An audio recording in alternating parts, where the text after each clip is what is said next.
j'ai maintenant avec nous en visuel Jean-Loup Leroux, qui est expert en cybersécurité. Comment ça va, Monsieur Leroux? Bonjour, merci de me recevoir. Ça va très bien, ça va très bien. Ça va très bien. Et de plus en plus, est-ce qu'on peut dire que la cybersécurité développe des moyens et de plus en plus les bandits de l'autre côté trouvent d'autres moyens pour contourner les règles, n'est-ce pas? Surtout lorsqu'on parle de pédophilie, n'est-ce pas? C'est grave. Oui, alors, Oui. oui, tout à fait. C'est le jeu éternel du chat et de la souris avec ou du gendarme et des voleurs.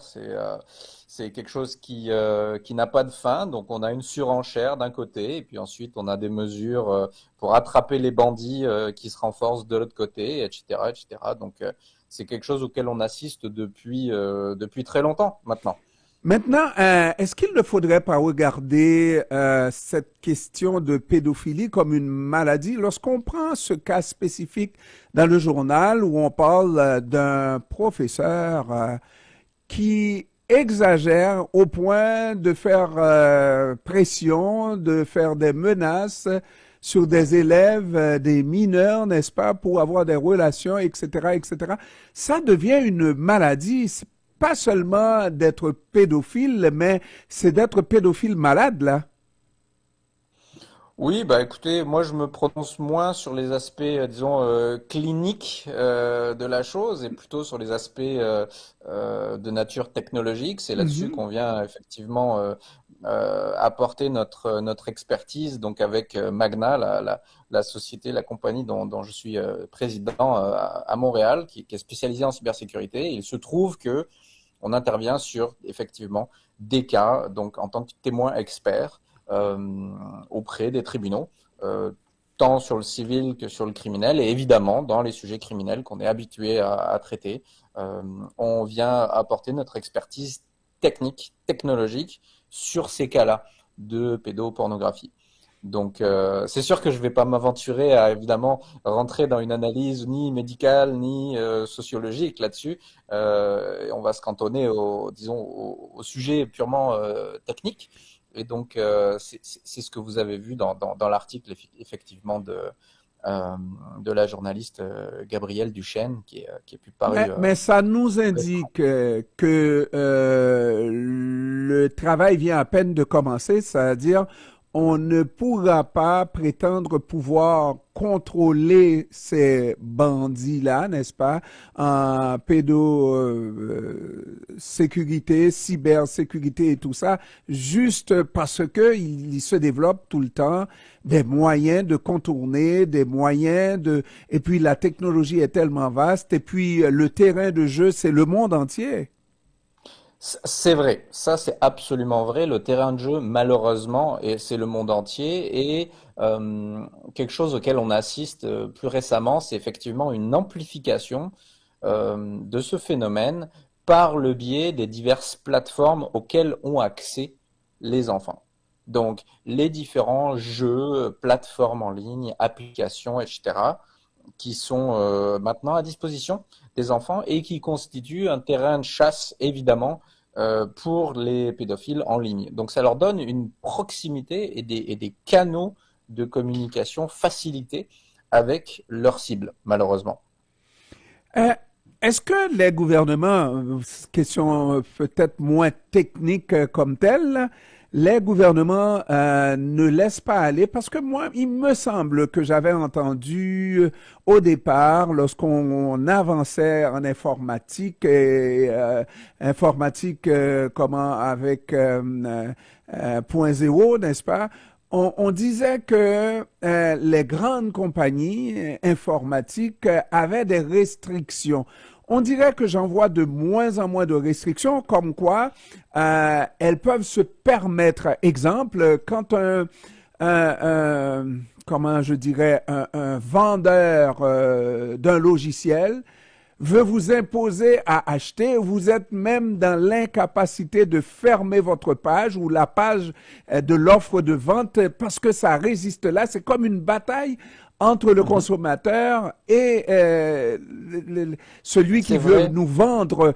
On dirait C'est- que les gouvernements, surtout le gouvernement américain, avaient des dispositions pour empêcher Mhm. ce type de d'imposition-là. Alors, il faut distinguer deux grandes catégories de firmes privées sur ce sujet-là précis. Il y a d'un côté, tout ce qui sont, disons, les fournisseurs télécoms traditionnels, d'accord, ou les grandes, les propriétaires de tuyaux. On va appeler ça vulgairement les propriétaires les firmes de télécom, de téléphonie, de opérateurs nationaux, etc. Ça, c'est une première catégorie. Et les gouvernements ont beaucoup d'emprise et un bon contrôle sur ces fournisseurs-là et peuvent leur imposer des réglementations, des contrôles, des moyens d'interception des communications, d'archivage des communications. Et donc tout ça, c'est très régulé. Et pour les forces de l'ordre et les enquêteurs, c'est une bonne source. Ce sont plutôt des bons joueurs quand il vient le temps d'enquêter sur les phénomènes de pédopornographie. La deuxième catégorie, qui est très différente, ce sont donc les firmes privées, qui ne sont pas vraiment des opérateurs télécoms, mais qui sont par exemple les Facebook, les WhatsApp, les Snapchat, toutes les firmes, finalement tout ce qu'on va appeler les applications. Toutes les applications de messagerie instantanée, finalement les applications mobiles, de communication, et même jusqu'à un certain point les jeux vidéo qui peuvent être un vecteur, comme on l'a dit précédemment, d'accélération de ces attaques de pédophiles. Et le problème du gouvernement et des forces de l'ordre, c'est que quand vient le temps d'enquêter sur les applications, on a moins de prise. C'est moins facile. On peut faire des pressions politiques, par exemple, quand le gouvernement américain fait des pressions politiques sur Facebook, Meta. C'est une compagnie qui est assez grosse, qui a beaucoup d'enjeux, qui a beaucoup de... Donc, on peut aller faire pression sur eux. Mais quand on fait affaire à des réseaux un petit peu plus, à des applications, des systèmes un peu plus clandestins, un peu plus niches, un peu moins connus, ben là, ça devient beaucoup plus difficile pour les gouvernements et les forces de l'ordre d'aller enquêter à l'intérieur de ces réseaux-là, d'aller enquêter dans ces systèmes et d'obtenir de la collaboration de ces joueurs-là. Et c'est là où on atteint une certaine limite du système. Et évidemment, les bandits vont aller se cacher. Et dans les circonstances que l'on s'appelle Jean-Loup Leroux, n'est-ce pas, expert en cybersécurité, on ne peut pas grand-chose dans les circonstances puisqu'on n'a pas de prise, comme vous dites. Et puis, le but, c'est peut-être pas le but, ce serait d'empêcher qu'il y ait des actions malveillantes, n'est-ce pas? Mais à défaut de pouvoir les empêcher, de faire en sorte de les amener devant les tribunaux, mais malheureusement, on n'a pas cette possibilité-là.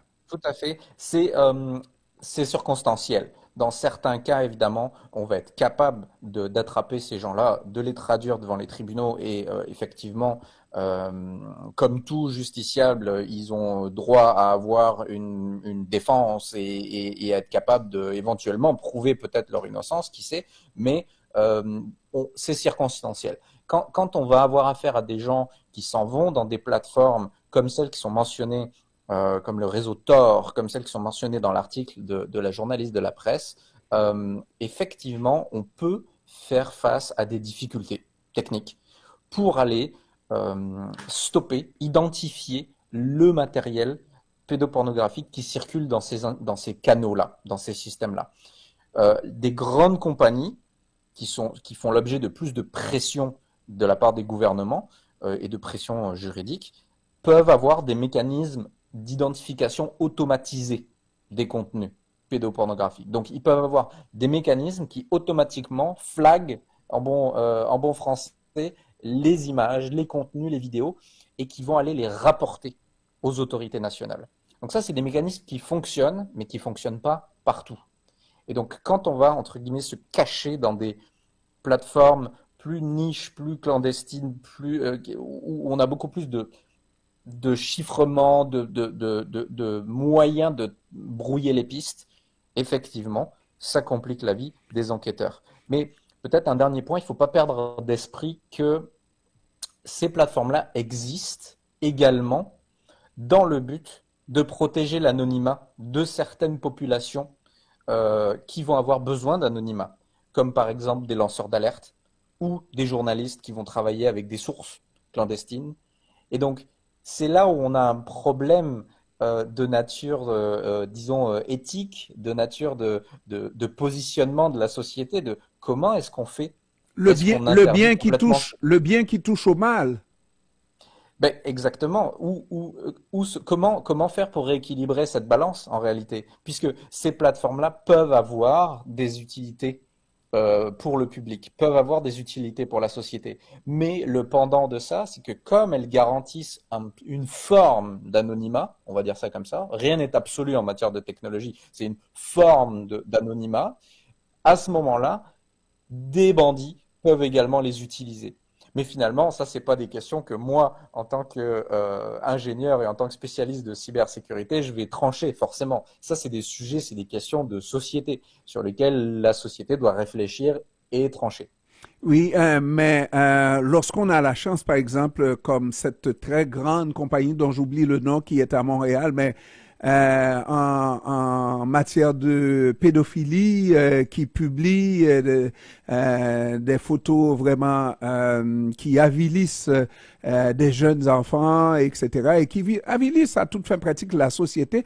Et on a vu toutes les démarches qu'on a pu faire, mais ça a résisté pendant très longtemps et je ne sais toujours pas si ça a changé. Donc, même lorsqu'on a l'apparence d'avoir une prise possible sur ces grandes entreprises-là, ce n'est toujours pas évident. Ça peut être compliqué. Encore une fois, il y a le temps judiciaire. Le temps judiciaire est long. Pourquoi? Parce que quand vient le temps de émettre, par exemple, des amendes ou mettre des gens en prison, ben, on veut avoir un niveau d'assurance très élevé et qu'on est effectivement en train de prendre la bonne décision. Donc, quand vient le temps d'enquêter, de monter des dossiers, de respecter des standards d'enquête, effectivement, ça prend beaucoup de temps. Et donc, on a besoin de collaboration. Il y a différents joueurs qui sont impliqués là-dedans. On a des compagnies de télécom, on a des compagnies peut-être de cellulaire, par exemple. Il y en a plusieurs qui sont impliqués. Il faut des mandats. On ne peut pas accéder à cette information-là qui est protégée n'importe comment. Donc, ça prend des décisions, des audiences, des interrogatoires, des contre-interrogatoires, des rapports d'expertise, etc., etc. Donc, le temps judiciaire est peut-être un long et pour les victimes sans doute est beaucoup trop long. Mais c'est les checks and balances. Euh, c'est nécessaire d'avoir une rigueur dans ce processus-là. Maintenant, comme spécialiste en cybersécurité, vous témoignez devant des dossiers de cours. Est-ce que ça vous arrive de temps en temps, hein, on parle de la juridiction de Montréal, de temps en temps, de faire épingler quelques-uns, n'est-ce pas, et de corriger une situation? Oui, alors évidemment, on ne peut pas rentrer dans les spécifiques de dossiers clients, bien évidemment, puisque quand nous intervenons de façon quasi exclusive, c'est par le biais de firmes juridiques. Donc, l'intégralité de nos investigations, en fait, est protégée par le secret professionnel, tout simplement. Mais effectivement, je dois souligner qu'il y a de très bons enquêteurs au sein des forces de police. Il y a des personnes vraiment remarquables qui font un travail très rigoureux et qui contribuent effectivement à mettre des bandits hors d'état de nuire par rapport à la société. Euh, mais c'est parfois aussi frustrant, effectivement, quand on peut constater que certains agissements perdurent en ligne sur des forums, sur des groupes de discussion, et que l'identification finalement des criminels donne du fil à retordre. Jean-Loup Leroux, expert en cybersécurité, je vous remercie d'avoir pris du temps de nous parler cet après-midi, Monsieur Leroux. Merci, au plaisir. Merci, au plaisir.